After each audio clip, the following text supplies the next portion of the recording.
মহারাষ্ট্রে যে অজিত পাওয়ারজি, ওনার সাথে আমার ব্যক্তিগত কিন্তু কয়েকবার ওনার সাথে আমার কথা হয়েছে।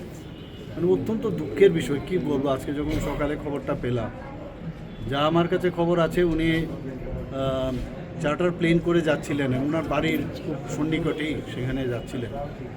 মানে অত্যন্ত দুঃখের বিষয়, পরিতাপের বিষয়। এবং এটা আমি বলবো যে গ্রেট লিডার অফ মহারাষ্ট্র। শুধু মহারাষ্ট্র না, সারা ভারতবর্ষে ওনাকে চেনেন সবাই। এবং ওনার ফ্যামিলিও আপনারা সবাই জানেন।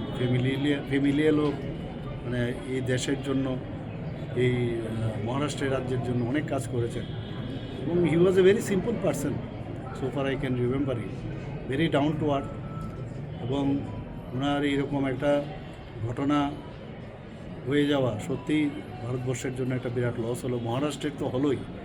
আমি ওনার এই লসের জন্য ওনার পরিবারের যেন ওনারা ভগবানের কাছে প্রার্থনা করব, তাদের জন্য শক্তি দেয়।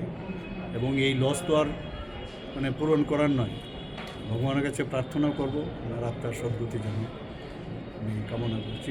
ভালো থাকেন যেখানেই থাকেন।